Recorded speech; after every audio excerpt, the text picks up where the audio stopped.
ओम शांति। 11 अक्टूबर 2025 के ईश्वरीय महावाक्य है। पहले सुनते हैं मुरली के मुख्य पॉइंट्स। बाबा ने कहा, मीठे बच्चे, तुम्हारा सबसे बड़ा फर्ज है स्वयं शांति में रहकर सबको स्थायी शांति का रास्ता बताना। शांति की बख्शिश देने वाला एक ही है, वह है परम शांति का सागर, हमारा प्यारा बाप। यह समझने के लिए बेहद की बुद्धि चाहिए कि ड्रामा का हर दृश्य अपने सटीक समय पर ही चलता है, न एक सेकंड आगे न पीछे। शांति कोई मांगने या देने की वस्तु नहीं, यह आत्मा की मूल अवस्था है जिसे बाप जगाते हैं। यह शांति और सुख स्थायी है, यह कोई अल्पकाल का दान नहीं बल्कि आत्मा का अनंत अधिकार है। लास्ट में बाबा ने कहा, बाप को शिवरात्रि पर याद किया जाता है क्योंकि वह अंधकारमय रात्रि में प्रकाश देने आते हैं। अच्छा, अब सुनते हैं मुरली को विस्तार से। मुरली का सार। मीठे बच्चे, तुम्हारा फर्ज है सबको स्थायी सुख और शांति का रास्ता बताना। शांति में रहो और शांति की बख्शिश दो, यानी इनाम दो। प्रश्न, किस गुह्य राज को समझने के लिए बेहद की बुद्धि चाहिए? उत्तर, ड्रामा की जो सीन जिस समय चलनी है उस समय ही चलेगी, इसकी एक्यूरेट आयु है। बाप भी अपने एक्यूरेट टाइम पर आते हैं, इसमें एक सेकंड का भी फर्क नहीं पड़ सकता है। पूरे 5000 वर्ष के बाद बाप आकर प्रवेश करते हैं। यह गुह्य राज समझने के लिए बेहद की बुद्धि चाहिए। गीत में है, बदल जाए दुनिया ना बदलेंगे हम। ओम शांति। रूहानी बच्चों प्रति रूहानी बाप बैठ समझाते हैं, बच्चों को रास्ता बताते हैं शांति धाम और सुख धाम का। इस समय सब मनुष्य विश्व में शांति चाहते हैं, हर एक इंडिविजुअल भी चाहते हैं और विश्व में भी शांति चाहते हैं। हर एक कहते हैं मन की शांति चाहिए, अब वह भी कहाँ से मिल सकती है?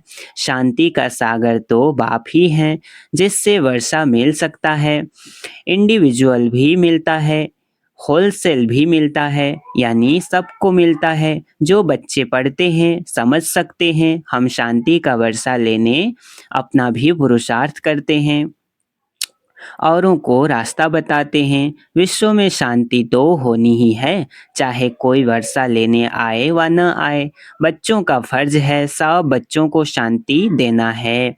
यह समझ नहीं सकते, दो चार को वर्षा मिलने से क्या होगा, है ना?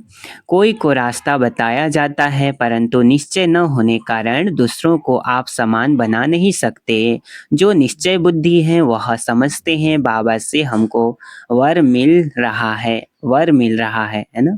वरदान देते हैं ना, आयुष्मान भव, धनवान भव भी कहते हैं। सिर्फ कहने से तो आशीर्वाद नहीं मिल सकती, आशीर्वाद मांगते हैं तो उनको समझाया जाता है, तुमको शांति चाहिए तो ऐसे पुरुषार्थ करो, मेहनत से सब कुछ मिलेगा, है ना? पुरुषार्थ पहले फर्स्ट नंबर में जरूरी है।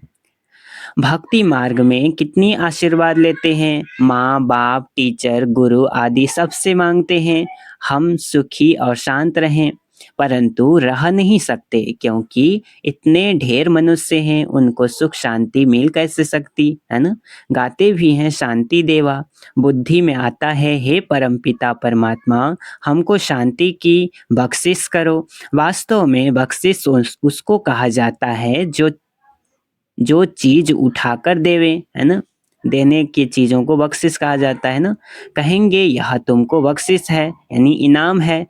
बाप कहते हैं बख्शिश कोई कितनी भी करते हैं, धन की, मकान की, कपड़े आदि की करते हैं, वह हुआ दान पुण्य अल्पकाल के लिए। मनुष्य मनुष्य को देते हैं, साहूकार गरीब को अथवा साहूकार साहूकार को देते आए हैं,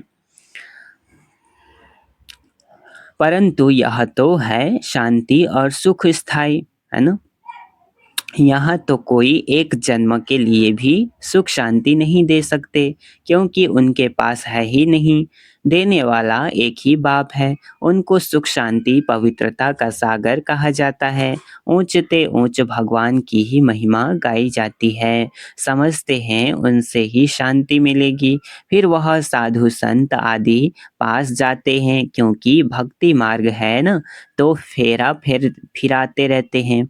वह सब है अल्पकाल के लिए पुरुषार्थ। तुम बच्चों का अभी वह सब बंद हो जाता है। तुम लिखते भी हो, बेहद के बाप से 100% पवित्रता सुख शांति का वर्षा पा सकते हो। यहाँ 100% अपवित्रता दुख अशांति है, परंतु मनुष्य समझते नहीं। कहते ऋषि मुनि आदि तो पवित्र हैं, परंतु पैदाइश तो फिर भी विष से ही होती है ना। मूल बात ही यह है, रावण राज्य में पवित्रता हो न सके। पवित्रता सुख शांति आदि सबका सागर एक ही बाप है। तुम जानते हो हमको शिव बाबा से 21 जन्म अर्थात आधा कल्प 2500 वर्ष के लिए वर्षा मिलता है। यह तो गारंटी है। आधा कल्प सुख धाम, आधा कल्प है दुख धाम। सृष्टि के दो भाग हैं, एक नई एक पुरानी, परंतु नई कब पुरानी कब होती है यह भी जानते नहीं। झाड़ की आयु इतनी एक्यूरेट बता न सके। अभी बाप द्वारा तुम इस झाड़ को जानते हो, यह 5000 वर्ष का पुराना झाड़ है। इनकी एक्यूरेट आयु का तुमको पता है, और जो झाड़ होते हैं उनकी आयु का किसको पता नहीं होता है। अंदाज बता देते हैं, तूफान आया झाड़ गिरा, आयु पूरी हो गई। मनुष्यों का भी अचानक मौत होता रहता है। इस बेहद के झाड़ की आयु पूरे 5000 वर्ष है। इसमें एक दिन न कम न जास्ती हो सकता है। यह बना बनाया झाड़ है, इसमें फर्क नहीं पड़ सकता। ड्रामा में जो सीन जिस समय चलनी है उस समय ही चलेगी, हूबहू रिपीट होना है। आयु भी एक्यूरेट है। बाप को भी नई दुनिया स्थापन करने आना है, एक्यूरेट टाइम पर आते हैं। एक सेकंड का भी उसमें फर्क नहीं पड़ सकता। यह भी अब तुम्हारी बेहद की बुद्धि है। बुद्धि हुई ना, है ना। इतनी ज्ञान को हम समझ जाते हैं, बेहद की बुद्धि है तभी समझ रहे हैं। तुम ही समझ सकते हो। पूरे 5000 वर्ष बाद बाप आकर प्रवेश करते हैं, इसलिए शिवरात्रि कहते हैं। कृष्ण के लिए जन्माष्टमी कहते हैं, शिव की जन्माष्टमी नहीं कहते, शिव की रात्रि कहते हैं। क्योंकि अगर जन्म हो तो फिर मौत भी हो। मनुष्यों का जन्म दिन कहेंगे, शिव के लिए हमेशा शिवरात्रि कहते हैं। दुनिया में इन बातों का कुछ भी पता नहीं। तुम समझते हो शिवरात्रि क्यों कहते हैं, जन्माष्टमी क्यों नहीं कहते, है ना। उनको जन्म दिव्य अलौकिक है। उनका जन्म दिव्य और अलौकिक है, अवतरित होते हैं ना, जो और कोई का हो नहीं सकता। यह कोई जानते नहीं। शिव बाबा कब कैसे आते हैं, शिवरात्रि का अर्थ क्या है, तुम ही जानते हो। यह है बेहद की रात। भक्ति की रात पूरी हो दिन होता है। ब्रह्मा की रात और दिन तो फिर ब्राह्मणों का भी हुआ, है ना। ब्रह्मा की रात और दिन तो ब्राह्मणों का भी हुआ। एक ब्रह्मा का खेल थोड़े ही चलता है। अब तुम जानते हो, अब दिन शुरू होना है। पढ़ते पढ़ते जाए अपने घर पहुंचेंगे, फिर दिन में आएंगे। आधा आधा कल्प दिन और आधा कल्प रात गाई जाती है, परंतु किसकी भी बुद्धि में नहीं आता। वो लोग तो कहेंगे कि कलयुग की आयु 40,000 वर्ष बाकी है, सतयुग की लाखों वर्ष है। फिर आधा आधा का हिसाब ठहरता नहीं। कल्प की आयु को कोई भी जानते नहीं। तुम सारे विश्व के आदि मध्य अंत को जानते हो। यह 5000 वर्ष के बाद सृष्टि चक्र लगाती रहती है। क्या कहा, यह 5000 वर्ष के बाद ये सृष्टि चक्र लगाती रहती है। विश्व तो है ही, उनमें पाठ बजाते बजाते मनुष्य ही तंग हो जाते हैं। यह क्या आवागमन है। अगर 84 लाख जन्मों का आवागमन होता तो पता नहीं क्या होता। तब तो सब लोग क्या हो जाते? न जानने के कारण कल्प की आयु भी बढ़ा दी है। अभी तुम बच्चे बाप से सम्मुख पढ़ रहे हो, अंदर में भासना आती है, हम प्रैक्टिकल में बैठे हैं। पुरुषोत्तम संगम युग को भी जरूर आना है। कब आता है, कैसे आता है, यह कोई भी नहीं जानते। तुम बच्चे जानते हो तो कितना गद गद होना चाहिए, है ना? तुम ही कल्प कल्प बाप से वर्षा लेते हो, अर्थात माया पर जीत पाते हो, फिर हारते हो। यह है बेहद की हार और जीत। उन राजाओं की तो बहुत ही हार जीत होती रहती है, अनेक लड़ाइयाँ लगती रहती हैं। छोटी सी लड़ाई लगती है तो कह देते अब हमने जीता। क्या जीता? थोड़े से टुकड़े को जीता। बड़ी लड़ाई में हारते हैं तो फिर झंडा गिरा देते हैं। पहले पहले तो एक राजा होता है, फिर और वृद्धि होते जाते हैं। पहले पहले इन लक्ष्मी नारायण का राज्य था, फिर और राजाएं आने शुरू हुए। जैसे पोप का दिखाते हैं, पहले एक था, फिर नंबरवार और पोप भी बैठते गए। किसकी मृत्यु का तो ठिकाना ही नहीं है ना। तुम बच्चे जानते हो हमको बाबा अमर बना रहे हैं, अमरपुरी का मालिक बना रहे हैं। कितनी खुशी होनी चाहिए। यह है मृत्यु लोक, वह है अमर लोक। इन बातों को नया कोई समझ न सके, उनको मजा नहीं आएगा जितना पुरानों को आएगा। दिन प्रतिदिन वृद्धि को पाते रहते हैं, निश्चय पक्का हो जाता है। इसमें सहनशीलता भी बहुत होनी चाहिए। यह तो आसुरी दुनिया है, दुख देने में देरी नहीं करते। तुम्हारी आत्मा कहती है हम अभी बाबा की श्रीमत पर चल रहे हैं, हम संगम युग पर हैं, बाकी सब कलयुग में हैं। हम अभी पुरुषोत्तम बन रहे हैं। पुरुषों में उत्तम पुरुष पढ़ाई से ही बनते हैं। पुरुषों में उत्तम पुरुष पढ़ाई से ही बनते हैं। पढ़ाई से ही चीफ जस्टिस आदि बनते हैं ना। तुमको बाप पढ़ाते हैं, इस पढ़ाई से ही अपने पुरुषार्थ अनुसार पद पाते हो। जितना जो पढ़ेंगे उतना ग्रेड मिलेगी, उतना ग्रेड मिलेगी। इसमें राजाई की ग्रेड है, वैसे उस पढ़ाई में राजाई की ग्रेड नहीं होती है। तुम जानते हो हम राजाओं का राजा बन रहे हैं, तो अंदर में कितनी खुशी होनी चाहिए। हम डबल सिरताज बहुत ऊंच बनते हैं। भगवान बाप हमको पढ़ाते हैं। कभी कोई समझ न सके कि निराकार बाप कैसे आकर पढ़ाते हैं।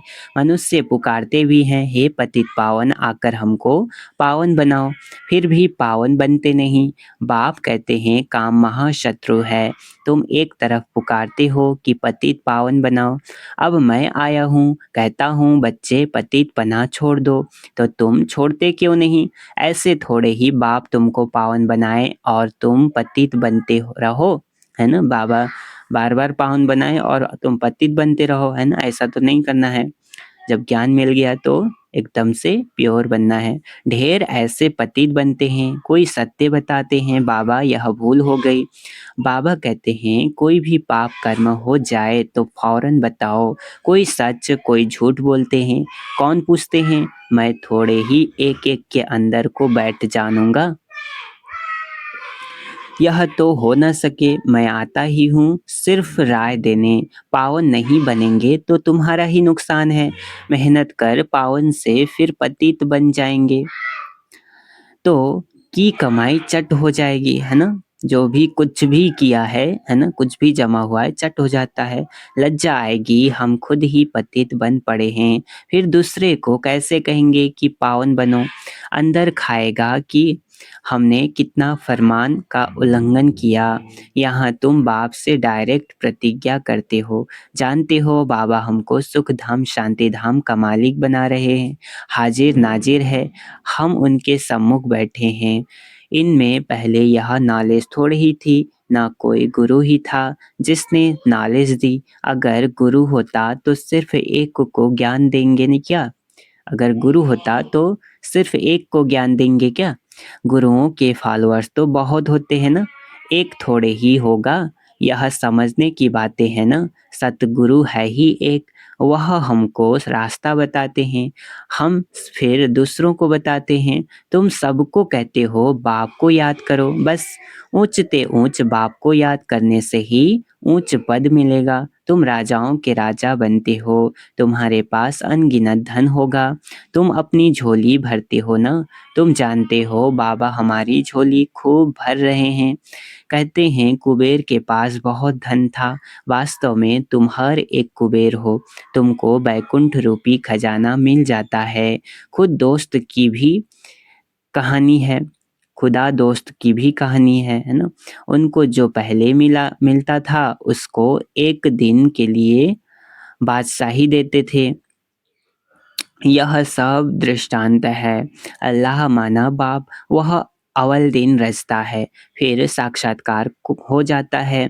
तुम जानते हो बरोबर हम युगबल से विश्व के मालिक, विश्व की बादशाही लेते हैं, है ना? विश्व के मालिक भी बनते हैं और बादशाही भी लेते हैं। अच्छा, मीठे मीठे सिकिलधे बच्चों प्रति माता पिता बाप दादा का याद प्यार और गुड मॉर्निंग। रूहानी बाप की रूहानी बच्चों को नमस्ते। हम रूहानी बच्चों की रूहानी माता पिता बाप दादा को याद प्यार और गुड मॉर्निंग। नमस्ते नमस्ते नमस्ते, शुक्रिया बाबा शुक्रिया।